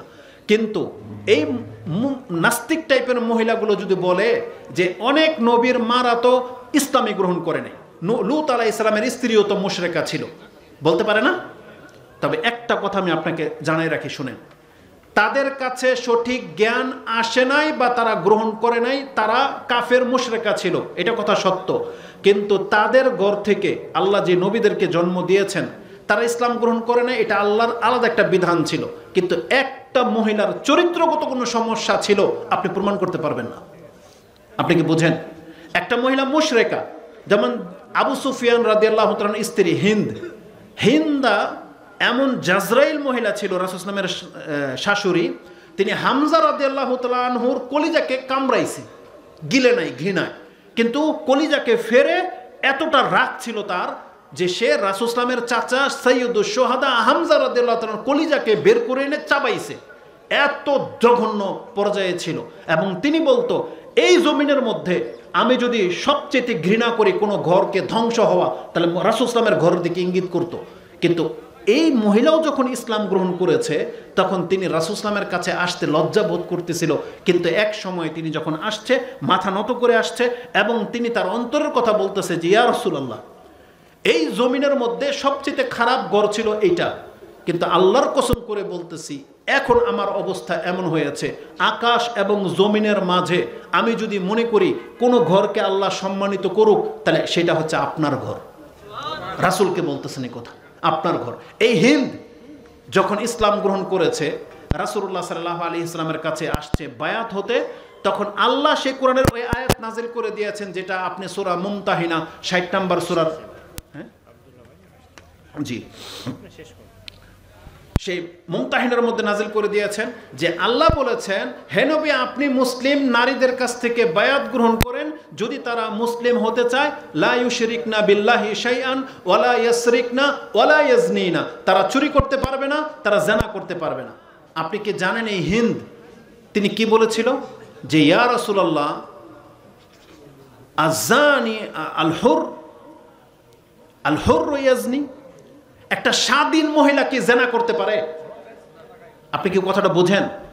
তারা মুশরিকা ছিল, পুতুল পূজারী ছিল, কিন্তু সে বলতেছে একটা স্বাধীন মহিলা কি জেনা করতে পারে? আরে জেনা তো ওই দাসীরা করে, একটা স্বাধীন মহিলা কিভাবে জেনা করতে পারে? কিন্তু আমাদের মুসলিম মহিলারা কি তারা এই গায়রত রাখে? আমাদের মুসলিম মহিলারা কি মর্যাদা বুঝে? বর্তমানে কি কোনো দাসী আছে? দাসী তো নাই, সব কি স্বাধীন মহিলা না? হতে পারে সে দরিদ্র ঘরের একটা মেয়ে, তাই না? যেমন ধরে নেন আজকে আমাদের মহিলাদের মাথা কতটা নষ্ট হয়ে গেছে দেখেন, একটা গার্মেন্টসে কাজ করে সেও একটা সম্ভ্রান্ত ঘরের মেয়ে, কিন্তু সম্ভ্রান্ত বলতে কি বোঝায়? হোক সে দরিদ্র কিন্তু মুসলিম মেয়ে কিনা, সে মুসলিম মহিলা, সে গার্মেন্টসে কাজ করে, এও প্রেম করে, একাকার হয়ে একই রুমে ছেলের সাথে একাকার, বিয়ে ছাড়াই থাকে। আপনি তাকে নেগলেক্ট করতেছেন, নিচু চোখে দেখতেছেন, কেন? গার্মেন্টসের মেয়ে আর রিক্সাওয়ালা, এটা বলতেছেন। এই একই আচরণ কি ভার্সিটির মেয়েরা করে না? জানেন কি জানেন না? তার মানে হোস্টেলের মেয়েরাও ঠিক একই আচরণ করতেছে, অথচ সে হলো কোটিপতির মেয়ে, যার বাবা তাকে অনেক টাকা দিয়ে ভার্সিটিতে ভর্তি করিয়েছে, হোস্টেলে রেখেছে, উন্নত শিক্ষার জন্য তাকে সব ব্যবস্থা দিয়েছে, কিন্তু এই মহিলাও কিন্তু একটা ছেলের সাথে ঘুমায়। বুঝেন? তার মানে পার্থক্যটা কোথায়? একেবারে নিচু লেভেল থেকে নিয়ে আপার লেভেল পর্যন্ত প্রত্যেকটা সেক্টরে মেয়েদের মধ্যে জেনার কাজ লিপ্ত আছে। তারা তাদের মর্যাদাকে হারিয়ে ফেলেছে, অথচ একজন মক্কার মুশরিকা মহিলা বলতেছে যে ইয়া রাসূলুল্লাহ, দাস স্বাধীন মহিলা কি জেনা করতে পারে? তার মানে জেনা করে কারা? যারা কৃতদাস, দাসীরা, দাসীদেরকে দিয়ে তারা জেনা করাইতো। কিন্তু স্বাধীন মহিলার পাওয়ার মান মর্যাদা এমন যে তাদের সাথে জেনা কল্পনাও করতে পারে না তারা, সেই যুগের লোক, সেই যুগের মহিলা। আর আজকে আপনি সভ্য হয়ে গেছেন, বলতেছেন আমি এডুকেটেড পারসন, অথচ আপনি জেনার মধ্যে লিপ্ত।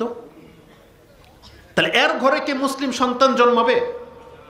এই জন্য আপনাকে এটা মাথায় রাখতে হবে, প্রথম আপনাকে মুসলিম মহিলা হইতে হবে। মুসলিম মহিলা জেনা করতে পারে না। আর আপনি জেনা থেকে যদি নিজেকে মুক্ত রাখেন তাহলে আপনার অন্যান্য ত্রুটির কারণে আল্লাহ আপনাকে ক্ষমা হয়তো করবে, কিন্তু আপনি একটা সৎ সন্তানের মা হইতে হইলে আপনাকে জেনার মতো নোংরা পাপ থেকে বাঁচতে হবে। এই জন্য রাসূলুল্লাহ সাল্লাল্লাহু আলাইহি ওয়াসাল্লাম এবং সমস্ত নবীগুলো আপনি দেখেন, তাদের জন্ম কোনো না কোনো মুশরিকের ঘরে তো অবশ্যই হয়েছে, কিন্তু তাদের বাপমা পর্যন্ত কোনোদিন এই ফাহেসা নোংরামের মধ্যে ছিল না। এটা অনেক বড় একটা ব্যাপার। একটা মহিলা যদি সৎ হয়, আমি কেন যেন বুঝতেছি না, আপনারা কি আমার কথা বুঝেন? কিন্তু আপনাদের দৃষ্টিভঙ্গি কোথায়? সর্বশেষ কয়েকটা কথা বলবো, যেটা আব্দুল্লাহ ভাই চলে আসছে, আমরা আসলেই আমরা স্টেজ ছেড়ে দিব। তার জন্য আমি আমার মুসলিম মহিলাদের জন্য একটা এক্সাম্পল পেশ করতে চাচ্ছি। আপনি যদি সৎ মহিলা হন, হতে পারে আপনি নাটোরের একবারে কৃষকের একেবারে দিনমজুর কারো ঘরের মেয়ে, ধরেন কেউ আপনাকে চিনে না, কিন্তু আল্লাহর উপরে আপনি ট্রাস্ট রাখেন, বিশ্বাস রাখেন, আস্থা রাখেন, আপনার মর্যাদাটা আল্লাহ এখান থেকে কোথায় নিয়ে যেতে পারে এটা আপনি কল্পনাও করতে পারেন না। সেটা কিভাবে জানেন? কয়েকটা এক্সাম্পল নিয়ে নেন। হাজার, ইসমাইল আলাইহিস সালামের মা, কল্পনাও করতে পারেন কোন চরিত্রের মহিলা হইতে পারে? হাজার এবং সারা ইব্রাহিম আলাইহিস সালাম যে আল্লাহর খলিল, আল্লাহর খলিলের জন্য আল্লাহ কেমন মহিলা চুজ করতে পারে আপনি বোঝেন, কারণ স্রষ্টা তো আল্লাহ, নির্ধারণ করেন তো তিনি। ইব্রাহিম আলাইহিস সালাম যেমন মানের, নিশ্চয়ই তার ওয়াইফও আল্লাহ ওই মানেরই চুজ করেছেন। তিনি ছিলেন সারা।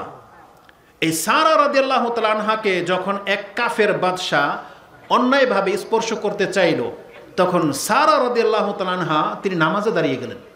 দেখেন, বাদশা তাকে স্পর্শ করতে চাচ্ছে, আর তার স্বামী হচ্ছে একটা দরিদ্র ইব্রাহিম, তখনও তিনি কিছুই না, মানে দরিদ্র, একা তার রাষ্ট্র ছেড়ে দিয়ে পালিয়ে আসছে। ইব্রাহিম তার প্রতি ঈমান এনেছে তার স্ত্রী সারা। তিনি বলতেছেন যে থামো, আমি একটু 2 রাকাত নামাজ পড়িনি। অজু করেছে, তিনি নামাজে দাঁড়িয়েছে, আর কাফের বাদশা তার দিকে হাত বাড়িয়েছে। এই সারা রাদিয়াল্লাহু তাআলা আনহা তিনি আল্লাহর কাছে নামাজে দোয়া করতেছেন যে আল্লাহ, আমি যদি তোমার প্রতি ঈমান এনে থাকি, ওয়া আমানতু বিরাসূলিকা লা সাল্লাত আলাইয়াল কাফির, তাহলে এই কাফেরকে আমার উপরে আল্লাহ তুমি জয়ী হইতে দিও না, ওজন আমার উপরে জয়ী হয়ে যেতে না পারে। এই দোয়া করতে না করতে এই কাফের হাত প্যারালাইজড হয়ে যায়, বুঝেন, থেমে যায়, এই হাত শক্ত হয়ে গেছে, এমনকি ও কাঁপতে কাঁপতে জমিনে পড়ে গেছে। মৃগী বেরাম হলে যা হয় না, এই বাদশার মৃগী বেরামের মতন হয়ে গেছে। তারপরে সে 3-3বার ট্রাই করেছে, শেষে সারা রাদিয়াল্লাহু তাআলা আনহা তিনি আল্লাহর কাছে দোয়া করেছেন, আল্লাহ এই অবস্থায় যদিও মরে যায়, তাহলে এই বাহিরের যে বডিগার্ডগুলো আছে আমাকে হত্যা করে দিবে, বলবে যে মহিলা আমাদের বাদশাকে মারছে, আল্লাহ তুমি ওকে মারো না, বাঁচায় রাখো। বেঁচে গেল। তখন এই বাদশাহ বুঝতে পেরেছে যেটা কোনো সাধারণ মহিলা না, একে টাচ করা যাবে না, তাকে সম্মানের সাথে বিদায় করে দেওয়া হয়েছে, কিন্তু তার সম্মান তো বাঁচাইতে হবে। সে বাইরে এসে বলতেছে, কাকে নিয়ে আসছে, তো শয়তান, এ তো মানুষ না, মানে তো জিন। এইভাবে বাদশাহ নিজেকে সেভ করে নিল। কিন্তু সম্মানটা দেখেন, যখন তিনি ইব্রাহিম আলাইহিস সালামের কাছে ফেরত যান, এ বাদশাহ সন্তুষ্ট হয়ে তার রক্ষার জন্যে এই হাজার আলাইহিস সালামকে সাথে দান করেন। তার মানে ইসমাইল আলাইহিস সালামের মা হাজার তখন কার আন্ডারে ছিল? ওই বাদশার কাছে একটা দাসী বা কৃতদাসী বা আটক অবস্থায় ছিল। আমি জাস্ট আপনাকে বোঝানোর জন্য বলতেছি যে হাজার আলাইহিস সালাম ছিল তো একটা বাদশার কাছে সংরক্ষিত বা দাসী হিসেবে, কিন্তু তার সততা তার অন্তরের মধ্যে এমন ছিল, আল্লাহ তাকে এখান থেকে মুক্ত করে ইব্রাহিম আলাইহিস সালামের মতন ব্যক্তির স্ত্রী হওয়ার সৌভাগ্য দিয়ে দিয়েছে। শুধু কি তাই, তার ঘরে ইসমাইল আলাইহিস সালামের মতন ব্যক্তির জন্ম। কি মনে করেন? শ্রেষ্ঠ রাসূলগুলোর মধ্যে একজন, এবং ইসমাইল আলাইহিস সালাম নবীদের মধ্যে একজন শ্রেষ্ঠ নবী এবং রাসূল, এবং তাকে দিয়ে আল্লাহ মক্কাকে আবাদ করেছেন। চিন্তা করা যায় যে কার পেটে কি আল্লাহ রেখে দিয়েছেন, কেন হয়েছে। যদি ইসমাইল আলাইহিস সালামের ব্যাপার না থাকতো, তার মার চরিত্র যা খুশি তা হতো, কিন্তু আল্লাহ যেহেতু চুজ করেছেন, এই জন্য আগেই বলেছি প্রত্যেকটা নবীর এমন মায়ের পেট থেকে জন্ম যাদের সাথে অনৈতিক কোনো ঘটনা পৃথিবীর কোনো ব্যক্তির রেকর্ড দেখাইতে পারবে না। এই জন্য আমি মনে করি আমাদের মুসলিম মহিলাদেরকে অন্তত সতীত্বটাকে আপনাকে রক্ষা করে চলতে হবে। আপনাকে কনফিডেন্সের সাথে আল্লাহর কাছে দোয়া করতে হবে যে আল্লাহ আমাকে অবৈধভাবে কোনো পুরুষ টাচ করে নাই, আল্লাহ তুমি আমার গর্ভে যে সন্তান দিবে সেটা যেন সৎ এবং আলেম হয়। একটা মহিলাকে সৎ সন্তান জন্ম দেওয়ার জন্য তাকে নিজেকে এইভাবে প্রস্তুত করতে হবে। তাইলে আপনার ঘরে ইব্রাহিম ইসমাইল জন্ম নিতে পারে, আবু বকর ওমর জন্ম নিতে পারে। আমাদেরকে এটা চ্যালেঞ্জের সাথে নিতে হবে। যারা আমরা বিয়ে করি নাই, যাদের আমরা বিয়ে দেই নাই, আমাদের মেয়েদেরকে আমরা অবশ্যই নামাজি ছেলের সাথে বিয়ে দেব, সৎ মুসলিমের সাথে বিয়ে দেব, এবং আমাদের আকাঙ্ক্ষা প্রত্যয় থাকবে একটা সৎ সন্তানের, একটা সৎ সন্তান। আপনি জানেন সৎ সন্তানের মর্যাদা কি? রাসূলুল্লাহ সাল্লাল্লাহু আলাইহি ওয়াসাল্লাম বলেছেন না যে 3টা আমল ছাড়া সব বন্ধ হয়ে যাবে। ইযা মাতাল ইনসান ইনকাতা আনহু আমালুহু, তার আমল বন্ধ হয়ে যায়। তার মধ্যে একটা কি? ওয়ালাদুন সালেহ ইয়াদুউলাহ, একটা সৎ সন্তান যে বাপ মার জন্য দোয়া করবে। এজন্য আমাদের মহিলাদেরকে বলবো, আপনি তো মরে যাবেন, কিন্তু আপনার জন্য যদি একটা সৎ সন্তান রেখে যেতে পারেন, এটা আপনার কিয়ামত পর্যন্ত, এমনকি কবরও নেকি পেতে থাকবে। ধার্মিক একটা হাদিস রয়েছে, সাবাউন ইয়াজরি লিল আবদি আজরুহুন্না ফিল কবরি ওয়া হুয়া বাদাল মাউতি ওয়া হুয়া ফিল কবর। 7 প্রকারের মানুষ কবরে মরার পরেও নেকি তার কবরে যেতে থাকবে। তার মধ্যে একটা হচ্ছেন তারাকা ওয়ালাদান ইস্তাগফির লাহু, এমন সন্তান ছেড়ে যাওয়া যে তার বাপমার জন্য ইস্তেগফার করবে। এজন্য আমাদের মহিলাদেরকে উচিত আপনি আগে নিজেকে একটা মুসলিম মহিলা হিসেবে গড়ে তোলেন, কারণ মুসলিম মহিলার ঘরেই মুসলিম সন্তান জন্ম নিতে পারে। একটা মা যেমন তার সন্তানকে সে তাই শিখাবে। একটা হাদিস আপনারা হয়তো জানেন, একজন সাহাবী কি বলেছিল রাসূলুল্লাহ সাল্লাল্লাহু আলাইহি সাল্লামকে, যে আমার কাছ থেকে আমার মা কতটুকু সম্মান পাওয়ার হক রাখে, বা কে প্রথম হক রাখে? বলছেন তোমার মা, তারপরে তোমার মা, তারপরে তোমার মা। আমরা হয়তো অনেক সময় হাদিসটা হয়তো বুঝতে পারি না, বা আমরা আমাদের মতো করে বুঝি। শেষে বলা হয়তো তোমার বাবা। আচ্ছা ধরেন যদি 100 মার্ক থাকে, 100 মার্কের মধ্যে আমি দেখতে পাচ্ছি এখানে মা পেয়ে গেল 90%, 90 ভাগ নিয়ে গেল, 10% পেল পিতা। এখন মেডিকেল সায়েন্স কি বলতেছে জানেন? আমি আশ্চর্য হয়ে গেলাম তথ্যটা পেয়ে, যে বাচ্চার যে ব্রেন বা বাচ্চা যেটা ধারণ ক্ষমতা, তার মন মানসিকতা, বাচ্চা কি হবে, এটা 90% পায় তার মার কাছ থেকে। এটা মেডিকেল সায়েন্স বলতেছে। বাবার নাসল থেকে পায় 10, আর মায়ের নাসল থেকে পায় কত? বিদ্যা, বুদ্ধি, চাল চলন, মানে মেধা বিকাশ, এটা নাকি মায়ের কাছ থেকে বেশি আসে। এই জন্য রাসূলুল্লাহ সাল্লাল্লাহু আলাইহি সাল্লাম কিন্তু ওই বাচ্চাকে এটাই বলেছে, তোমার মাকে 90% দিয়ে দাও তোমার সম্মান, 10% তোমার বাবা প্রাপ্য। মানে একটা ব্রোঞ্জ, জাকির নায়ক ভাষায় যেটা বলে, একটা সান্ত্বনা পুরস্কার। আর সবকে নিয়ে নিচ্ছে মা। এই জন্য একটা মাকে এমন হইতে হবে যে আমি আমার সন্তানকে সবটুকু দিয়ে বড় করে তুলব। আমি যদি আমার নোট আকারে বলি তো কথা মানে এলোমেলো হয়ে যাবে। আল্লাহ সুবহানাহু ওয়া তাআলা এমন কিছু চরিত্র দিয়ে আমাদের মাদেরকে সৃষ্টি করেছেন। আয়েশা রাদিয়াল্লাহু তাআলা আনহার কাছে একটা মহিলা আসছে 2টা মেয়ে সহ। এই কথাটা কেন বলবো জানেন? সন্তানটা কি আসলে? সন্তানটা হলো ওয়ারিস। আজকে আমাদের মহিলাগুলা, পুরুষগুলা যারা সন্তান পাননি, আপনি আপনার সমাজের কত নোংরা কথা আপনাকে শুনতে হয়। বলতেছে যে এটা হচ্ছে আটখুইরা। আপনাদের ভাষায় কি বলে? আটখুইরা বলে? আচ্ছা, বলে যে বাঞ্জা, বলে না? যে মহিলা আটখুইরা মহিলা, সন্তান টন্তান হয় না, গালি খায়। আপনি দেখেন তো একটা সন্তান, একটা সন্তানের কারণে এত বড় গালি আপনাকে কোন আমাদের নবী মুহাম্মদ সাল্লাল্লাহু আলাইহি সাল্লামকে গালি দেওয়া হয়েছিল। জবাবে আল্লাহ সুবহানাহু ওয়া তাআলা ইন্না আতাইনা কাল কাউসার নাজিল করে দিলেন। সুবহানাল্লাহ। এই একই মান আপনারও। আপনাকে গালি দিলে আপনার কোনো ক্ষতি তো হবে না, কিন্তু এটা একটা প্যারা, কষ্টকর। তার মানে সবাই চাচ্ছেন যে আল্লাহ আমাকে নিঃসন্তান তুমি রাইখো না। এটা হচ্ছে ওয়ারিস। জাকারিয়া আলাইহিস সালাম যে দোয়া করেছিল যে ইয়ারিসুনি ওয়া ইয়ারিসু মিন আলি ইয়াকুব, আল্লাহ তুমি আমাকে এবং ইয়াকুবের বংশধর আমাকে একজন নবী দান করো, তিনি চেয়ে নিয়েছিলেন। তো সবাই ছেলে চায়, এটা ছেলের বরকত। কিন্তু তাই বলে আমি আমাদের মাদেরকে বলবো আপনি ইনসাফ করা শিখেন। আমি কিছু মহিলাদেরকে চিনি যার মেয়ে ছেলে আছে, সে ছেলেদেরকে বেশি প্রাধান্য দেয়, মেয়েদেরকে প্রাধান্য দেয় না। আমার লাইফে এমন একটা ঘটনা আমি দেখেছি। একটা পরিবারে অভাবী ছিল, ধরেন ডিম আছে না, ডিম খেতে বসছে, ডিম আমি নিজের চোখে দেখেছি বা সাক্ষী। তার 3টা মেয়ে 2টা ছেলে। ওই ডিম 2টা ধরেন সে 2 ছেলেকে দিবে, কিন্তু 3 মেয়েকে দেয়নি কখনো। মা, এটা মা কেন? কারণ সবাই ছেলেদের প্রতি ঝোঁকে।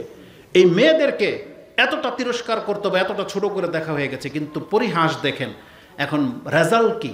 দেখা যাবে যে যেই ছেলেকে সে ডিম খাইয়ে লালন পালন করেছে, যে মেয়েকে দেয় নাই, এখন বড় হওয়ার পরে দেখা যাচ্ছে যে এই মেয়ে 3টাই এই মার দায়িত্ব নিয়েছে, ছেলেরা পাত্তাও দেয় না। এই জন্য আল্লাহ বলেছেন খবরদার তুমি কাউকে প্রাধান্য দিও না। কে তোমার বেশি নিকটের তুমি জানো না, কে তোমার বেশি উপকারে আসবে। এই জন্য আপনি ছেলেকে প্রাধান্য দিবেন, মেয়েদেরকে প্রাধান্য দিবেন না, এমনটা হইতে পারে না। বরং রাসূলুল্লাহ সাল্লাল্লাহু আলাইহি ওয়াসাল্লাম কি বলেছেন? ছেলের বরকত হলো দুনিয়াতে আপনার ওয়ারিস হবে, কিন্তু মেয়ের বরকত কিন্তু ছেলের চেয়ে বেশি। আপনি জানেন? কারণ রাসূলুল্লাহ সাল্লাল্লাহু আলাইহি ওয়াসাল্লামের বাড়িতে একটা মহিলা আসছে 2টা মেয়ে নিয়ে, হাত বাড়িয়েছে। আয়েশা রাদিয়াল্লাহু তাআলার কাছে কিছু ছিল না। একটা বর্ণনায় আসছে 3টা খেজুর, একটা বর্ণনায় আসছে 1টা খেজুর ছিল, তিনি মহিলার হাতে দিলেন। কিন্তু সেই মহিলা কি করলো? ওই 1টা খেজুরকে বা 3টা খেজুরকে 2 মেয়েকে 2টা দিয়েছে, নিজের ভাগেরটা মাত্র মুখে নেবে। ছোট মেয়েটা কি করছে? চট করে গিলে নিছে, গিলে এখন আবার হাত বাড়িয়ে দিয়েছে। এখন মা দেখলো আমার মেয়ে, ওর পেট ভরে নেই, নিজের খেজুরটাকে ভাগ করে তিনি 2 মেয়েকে দিয়ে দিলেন, দিয়ে এখান থেকে চলে গেলেন। রাসূলুল্লাহ সাল্লাল্লাহু আলাইহি ওয়াসাল্লাম বলেছেন মানিব তুলিয়া, এইভাবে মেয়েদেরকে দ্বারা যেই ব্যক্তি পরীক্ষিত হবে, এই 2 মেয়ে তার আর জাহান্নামের মাঝে ঢাল হয়ে যাবে। এই জন্য আমাদের পিতামাতাদের উচিত, মহিলাদের উচিত মেয়েদেরকে অবশ্যই সম্মানের সাথে, এরা আপনাদের বোঝা না, এই মেয়েরা হলো আমাদের সম্মান, এই মেয়েরা হলো আমাদের সম্পদ, যার মাধ্যমে দুনিয়াতে রিজিক প্রাপ্ত হন এবং যারা হবে কিয়ামতের মাঠে আমাদের জাহান্নাম থেকে বাঁচার ঢাল। এই জন্য মেয়েদের সাথে ইনসাফ করতে বলেছে ইসলাম। সবচেয়ে বেশি আদর তাদেরকে দিতে বলা হয়েছে। এই জন্য যখন আপনি একটা ছেলেকে মেয়েকে সযত্নে লালন পালন করবেন, আল্লাহর বান্দা হিসেবে লালন পালন করার চেষ্টা করেন। মহিষী নারীদের ঘটনা বলতে বলা হয়েছে, অত ইতিহাস আমি জানি না, আপনারা পড়ে নেবেন। তার মধ্যে একটু আগে আমাদের ভাইয়ের ঘরে ওই যে মহিষী মা বলে একটা কিতাব দেখলাম, তাতে উম্মে সুলাইম রাদিয়াল্লাহু তাআলা আনহা মানে আনাস রাদিয়াল্লাহু তাআলা আনহার মার ঘটনাগুলো উল্লেখ করা হয়েছে। আপনি জানেন উম্মে সুলাইম তিনি কেমন মহিলা ছিলেন? সুবহানাল্লাহ। তিনি রাসূলের প্রতি এতটা বেশি ঈমান এনেছেন, আবু বকর ওমরের মতো এতটা বেশি তার অন্তর রাসূলের দিকে ঝুঁকেছিল, এতটা শ্রদ্ধা স্নেহ বা সম্মান করতেন রাসূলকে, যে তার প্রথম সন্তান আনাসকে মদিনাতে আসা মাত্রই বলেছেন যে ইয়া রাসূলুল্লাহ, অনেকে তো আপনাকে অনেক উপঢৌকন দিয়েছে, আপনাকে সারপ্রাইজ দিয়েছে, গিফট করেছে, আমি কিছু দিতে পারিনি, এই আমার ছেলে আনাসকে আপনার কাছে রেখে গেলাম, ও আপনার খাদেম, আপনার যা লাগবে ওই আনাসকে বলবেন, ও আপনাকে পুরা করে দেবে, আপনার যত কাজ আছে ও করে দেবে, এটার দায়িত্ব, ওকে রেখে গেলাম। এই আনাস রাদিয়াল্লাহু তাআলা আনহু মাত্র 7-8 বছরের অবস্থায় রাসূল সাল্লাল্লাহু আলাইহি ওয়াসাল্লামের খেদমতের জন্য তার মা তাকে দিয়ে যায়, একটা মা যে আপনার খেদমত করবে। 10 বছর খেদমত করেছে আনাস রাদিয়াল্লাহু তাআলা আনহু। যে হাদিসগুলো আমরা এখন পাই, এটা উম্মে সুলাইম রাদিয়াল্লাহু তাআলা আনহার ত্যাগ। কারণ তিনি যদি তার সন্তানকে রাসূলের কাছে এইভাবে রেখে না যেতেন, তাহলে তিনি ওই হাদিসগুলো আমাদের পর্যন্ত পৌঁছতে পারতেন না। তিনি এমন এক মহিলা যে নিজের যখন প্রথম সন্তান হয়েছে, আবু তালহা রাদিয়াল্লাহু তাআলার সাথে বিয়ে হওয়ার পর তিনি তার সন্তানের মুখে কাউকে টাচ করতে দেয় নাই। তিনি আনাসকে দিয়ে রাসূলের কাছে পাঠিয়েছে যে আগে রাসূলের কাছে নিয়ে যাও। তারপর খেজুর সহ, ওই তাহানিকের ব্যাপারটা এখান থেকে আসছে, যদিও তাহানিক সবার বাচ্চার জন্য করাটা সুন্নাহ না, এটা মনে রাখেন। ওই জর্দাখোর হুজুরের কাছে আপনি আপনার বাচ্চাকে তাহানিক করাবেন তো আপনার বাচ্চা জর্দাখোরই হবে, বুঝেন কথা? খালি হুজুর হইলেই যে তাহানিক করাবেন তা না, ও তো জর্দাখোর হুজুর, এটা সুদ খায়, ঘুষ খায়। তাহলে এর কাছে আপনার বাচ্চাকে তাহানিক করাইতে নিয়েন না। ওটা ছিল রাসূলুল্লাহ সাল্লাল্লাহু আলাইহি সাল্লামের সাথে খাস, এটা একটা মত যে রাসূল সাল্লাল্লাহু আলাইহি সাল্লামের বরকত নেওয়ার জন্যে আব্দুল্লাহকে পাঠানো হয়েছিল। কিন্তু সব বাচ্চাকে তাহানিক করেন, আর করাইতে হলে সুন্নাহ আপনি পালন করেন। আপনি পিতা, সৎ হালাল পিতা হন, হালাল খুর পিতা হন, হালাল খুর দাদা হন, নানা হন, যাতে আপনার লালাই বাচ্চাতে গেলে কোনো ক্ষতি হবে না, কারণ আপনারই জেনেটিক, এটা আপনারই রক্ত। কিন্তু এটা অন্য পুরুষের কাছ থেকে আপনি ওই যে তাহানিক করায়েন না, এটা সুন্নাহ তরিকা না, মোটামুটি এটা জেনে নেন।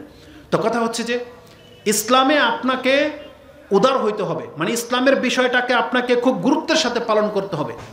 কত মহিলার ঘটনা আমি আপনাকে বলতাম। একজন সাহাবী ছোটবেলায় মারা গেছে, তার বাচ্চাটাকে তীর এসে লেগে গেছে। সে বলতেছে, ইয়া রাসূলুল্লাহ, আপনি বলেন আমার বাচ্চা কোথায় আছে? যদি ও জান্নাতে থেকে থাকে তাহলে আমি ধৈর্য ধারণ করে রাখবো, যদি ও জান্নাত না পায় তাহলে আপনি দেখবেন চিৎকার কাকে বলে, মানে আমি পুরো মদিনা গরম করে ফেলবো, এইভাবে বলতেছে। তখন বলতেছে, তোমার ছেলেকে একটা জান্নাত, ও তো ফিল জিনান, অনেকগুলো জান্নাতের মধ্যে আছে। সেই মা তখন ঠান্ডা হয়ে গেছে যে আমার ছেলে যদি জান্নাতে পেয়ে থাকে আমার আর কোনো আফসোস নাই, দুঃখ নাই। তার মানে আমি আমাদের মুসলিম মহিলাদেরকে বলতে চাচ্ছি, আপনার মান মর্যাদা অনেক, আপনি নিজেকে সৎ করেন, তাহলে আপনি আপনার স্বামীর জন্য, আপনার সন্তানের জন্য সবচেয়ে বড় নিয়ামত হবেন। সর্বশেষ একটা হাদিস আমি বলে দেব, যেহেতু ভাই চলে আসছে। রাসূলুল্লাহ সাল্লাল্লাহু আলাইহি ওয়াসাল্লাম তিনি বলেছেন, একটু মনোযোগ সহকারে হাদিসটা শুনেন। রাসূলুল্লাহ সাল্লাল্লাহু আলাইহি ওয়াসাল্লাম তিনি স্বর্ণ এবং রূপা সম্পর্কে সূরা তাওবার মধ্যে আয়াতটা নাজিল হয়েছে। তাতে সাহাবা একরামদেরকে বলা হয়েছে যারা স্বর্ণরূপা জমা করে রাখে তাদেরকে জাহান্নামে শাস্তি দেওয়া হবে। তখন সাহাবা একরামরা একটা ওপিনিয়ন পেশ করলো, যদি আমরা জানতে পারতাম সবচেয়ে শ্রেষ্ঠ সম্পদ কি, তাহলে আমরা স্বর্ণরূপা জমা না করে নিজের জন্য ওই সম্পদটাকে জমা করতাম। রাসূলুল্লাহ সাল্লাল্লাহু আলাইহি ওয়াসাল্লাম তাদেরকে 3টা শিক্ষা দিয়েছেন যে কোনো পুরুষ যদি নিজের জন্য জমা করতে চায় তাহলে কি জমা করবে। তখন বলেছে, লিসানুন যাকিরুন, তুমি তোমার জবানটাকে এমন করে তৈরি করো যাতে তোমার জবান দিয়ে সবসময় আল্লাহর জিকির করতে থাকে। ও কলবুন শাকিরুন, তুমি তোমার অন্তরটাকে এমন যোগ্য করো যে তোমার অন্তর আল্লাহর শুকরগুজার বান্দা হবে। ও যাওজাতুন মুমিনাতুন, আর তুমি এমন একটা মুমিন মহিলাকে নিজের সঙ্গী হিসেবে গ্রহণ করো, তুইনু আলা আল ইসলাম, যে তোমাকে আলাল ইমান, যে তোমাকে ইমান এবং ইসলামের পথে চলতে সাহায্য করবে। এমন একটা মহিলা যারা পেয়ে গেছেন আপনার জীবন ধন্য। যে আপনাকে ইসলামের পথে হালাল পথে চলতে সাহায্য করবে, এই মহিলা যাদের জীবনে আসছে তারা সবচেয়ে দামি সম্পদ পেয়ে গেছেন। তাহলে আমাদের মহিলাদেরকে বলবো, আপনি নিজেকে ওইভাবে যোগ্য করে তোলেন যাতে করে আপনার কাছ থেকে মুসলিম সমাজ একটা শৃঙ্খল সমাজ যেন পায়, একটা আদর্শবান ছেলে যেন পায়। এই জন্য মুসলিম মহিলাদেরকে সৎ হওয়া ছাড়া বিকল্প আর কিছু নাই। আল্লাহ যদি কাউকে দিয়ে দেয় সেটা আল্লাহ সুবহানাহু ওয়া তাআলার এখতিয়ার, যেটা নসিব ভালো, যে যারা সৎ হয়ে গেছেন তো হয়ে গেছেন। কিন্তু সৎ বাচ্চা আনতে গেলে আপনাকে প্রিপারেশন নিয়ে কাজ করতে হবে। সৎ মহিলা গ্রহণ করেন, সৎ মহিলাদের উচিত সৎ পুরুষদেরকে গ্রহণ করেন। আল্লাহ তুমি আমাদের পাপগুলোকে ক্ষমা করো, আমাদের ত্রুটিগুলোকে আল্লাহ তুমি মাফ করো, আমাদের ঘাটতিগুলোকে আল্লাহ তুমি পুরা করো, এবং আমাদেরকে সৎ চরিত্রবান পুরুষ হবার তৌফিক দান করো। আমাদের নারীদেরকে আল্লাহ তুমি সৎ করো, এবং আমাদের সন্তানদেরকে আল্লাহ তুমি সৎ করো, এবং আমরা যেন প্রত্যেকে নামাজি হতে পারি। আল্লাহ তুমি আমাদের এই ফরিয়াদটাকে কবুল করো, আমাদেরকে হালাল জীবনযাপনের উপরে স্থির থাকার তৌফিক দান করো। আমিন রাব্বাল আলামিন। আসসালামু আলাইকুম ওয়া রাহমাতুল্লাহি ওয়া বারাকাতুহু।